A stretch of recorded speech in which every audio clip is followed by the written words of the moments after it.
Orang selamat datang ke channel Cerita Dr. Mala. Hari ini sebenarnya saya marah sangat sebab tu saya rekod video ni.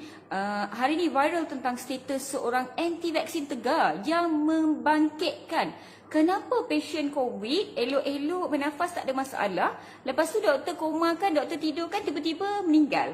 So dia kata meninggal tu bukannya sebab COVID tapi sebab doktor tidurkan. Saya nak tanya anti-vaksin ni, awak pernah kerja dekat berapa hospital? Awak pernah rawat berapa banyak pesakit yang sesak nafas? Awak pernah tengok berapa banyak COVID?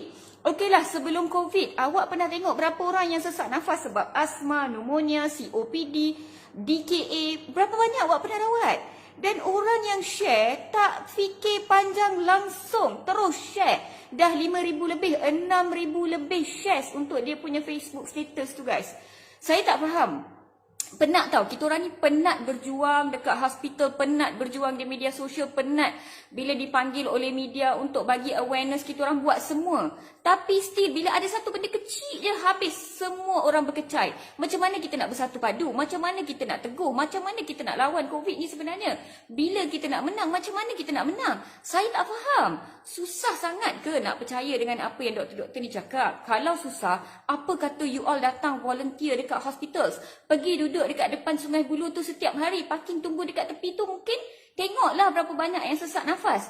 Dr. Mala nak cakap bukan hanya sahaja untuk penyakit COVID, serangan jantung, paru-paru berair, kencing manis yang sampai darah dah berasid teruk, semua ini akan menyebabkan seseorang mengalami sesak nafas. Budak kecil pun ada juga tau. You all tak pernah ke anak tiba-tiba sesak? Hap, dah tak cukup nafas dah. Ya? Dia punya kita panggil suprasternal recession, habis kat sini, masuk gitu. Dekat tulang rusuk ni pun masuk, laju nafas dia berpeluh-peluh. Tak pernah tengok, tak pernah tolong jiran bawa pergi hospital. Tak pernah tengok pakcik-pakcik mana-mana yang sesak nafas macam gitu sekali. Tak pernah ke? Biasalah benda ni guys. Bila seseorang tu COVID, kan Dr. Mala dah cakap, dia akan mengalami jangkitan tu yang diserang ke dalam paru-paru. So paru-paru dia yang daripada 100% tu, bawah tu dah tak boleh masuk oksigen dah. Atas tu je yang kembang kucup. Jadi biasanya seseorang tu oksigen dia macam 100% lah. Bila kena COVID ni, okey, dah kategori 3, dah ada jangkitan dalam paru-paru, apa berlaku? Dia jadi, nafas dia makin lama makin laju. Tarik dia pendek, lepas dia panjang. Macam gitu, okey. Lepas tu kita buat apa? Kita bagi dia oksigen kecil, nasal prong oksigen letak dekat sini.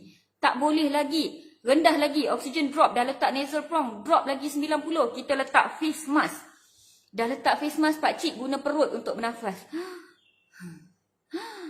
Gitu, guna perut dia. Boleh nampak perut dia pun naik. Biasanya orang bernafas guna paru-paru je. Tapi orang yang sesak nafas macam ni, makin lama makin teruk, perut dia pun sekali bernafas, lagi oksigen dia turun, lagi dia penat, nampak confused, berpeluh-peluh. Bila check oksigen tinggal 80, tinggal 70.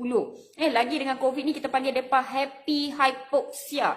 Oksigen rendah tapi dia duk relax je tengok TV, duk layan sitcom, duk tengok FB live gitu. Tapi oksigen dah rendah tadi, tapi dia tak perasan, dia okey je. Sebab tu yang dekat India tu yang pergi hospital dah oksigen tinggal 40-50 dah hap gitu. Faham tak? Dia sama, COVID ni pun sama, dia happy hypoxia. So bayangkanlah dah bagi face mask, oksigen jatuh lagi, tinggal 70 je dalam badan. Jadi misi buat apa? Misi bagi high flow mask. Ada face oksigen dekat sini, sambung dengan oksigen reservoir, kita panggil ada janggut. Ada plastik tambah oksigen dekat bawah tu. Cangkap bagi lagi ubat, masuk lagi buat ubat yang perlu. Pak cakap dengan pakcik, okey relax, tengok boleh ke tidak ambil darah daripada nadi, kita panggil arterial blood gas.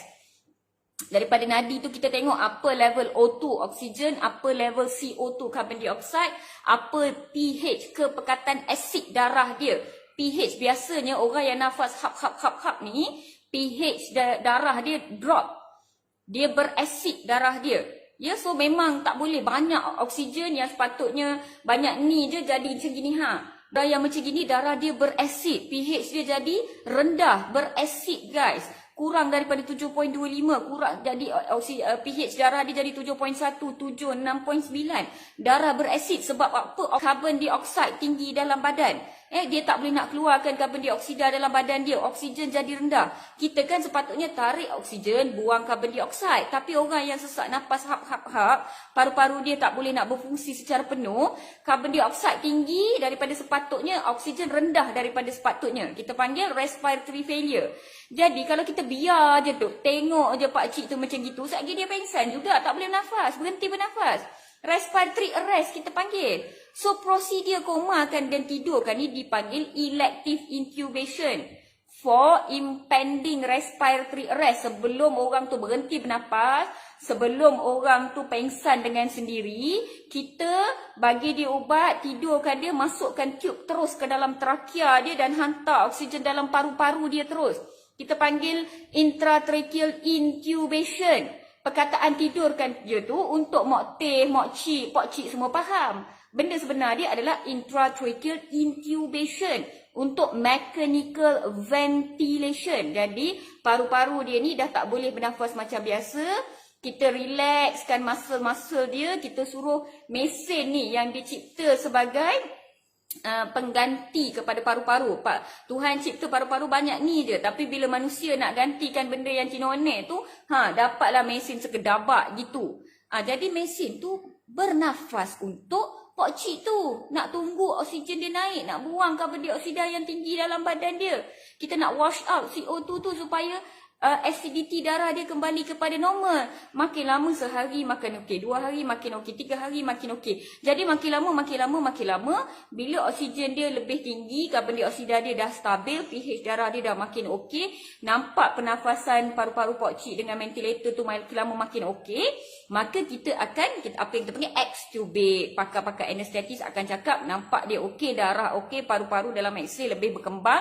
Jadi kita cuba cabut tube dan tengok pakcik boleh bernafas sendiri atau tidak.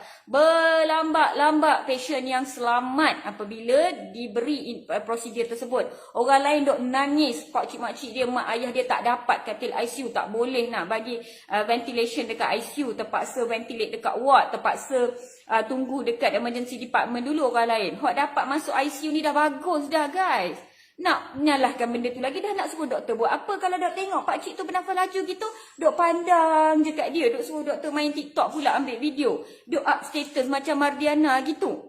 Ya, pakcik tu dah sesak nafas dah, tak boleh nak nafas, nak buat apa? Kalau korang lah tengok ada makcik atau pakcik tak sesak nafas gitu, tapi dia bukan pengsan lagi, dia tak meninggal dunia lagi, dia berpeluh-peluh bernafas, mesti korang nak bagi oksigen kan? Mesti korang nak bagi oksigen paling tinggi kan? Bayangkanlah doktor dah bagi oksigen semua dah. Kita berusaha keras tak nak lepaskan pakcik ni pergi, kita sampai masuk dalam tube. Faham? Dalam trakea, faham tak guys? Itu adalah usaha ikhtiar yang dah sehabis-habis baik dah. Tetapi ada juga keadaan di mana sesetengah orang, saya sendiri pernah jumpa pesakit yang sepatutnya dia kena intubate, ya, sebab paru-paru dia dah teruk, ya, tetapi dia tak nak, dia sign, dia dah nurses dah tak larat dah nak jaga dia, dah kelang kabut, dah mati kutu dah.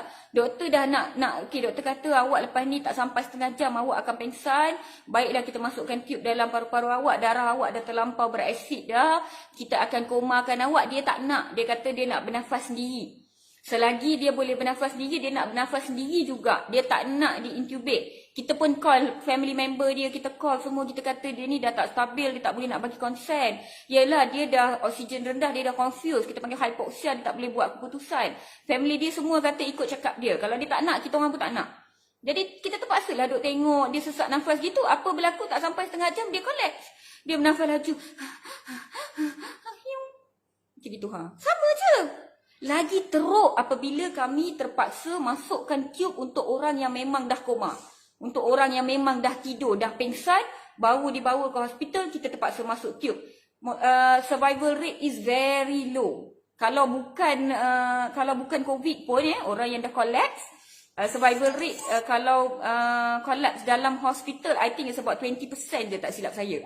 Ya, kalau dah collapse. Sebab tu kita intubate awal, kita panggil. Sebelum dia pingsan, sebelum dia berhenti bernafas, apabila dia laju dan sesak dan penat bernafas, kita masukkan tube pernafasan oksigen direct ke dalam trakea, ke dalam paru-paru dia untuk bantu dia bernafas. Sebab apa? Sebab kita nak berikhtiar sehabis baik. Tolonglah jangan persoalkan benda-benda macam gini sebab dok percaya dek cakap Mardiana, dek cakap Mok Teh, dok cakap orang lain yang tak pernah sehari pun duduk dalam hospital, guys. Come on lah.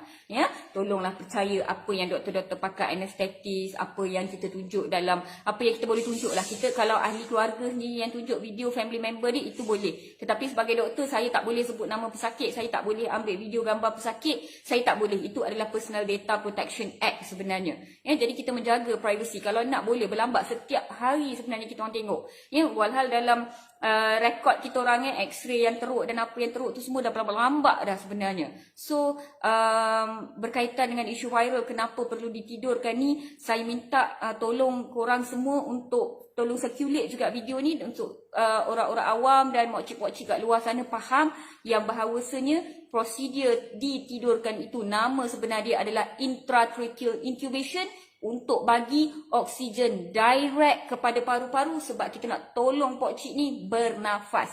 Okey? Jadi di sini saya berhenti. Sekian, terima kasih kepada semua. Kita jaga kita mesti menang. Tolonglah Dr. Star untuk vaksinasi dan Celoteh Dr. Malam. Bye.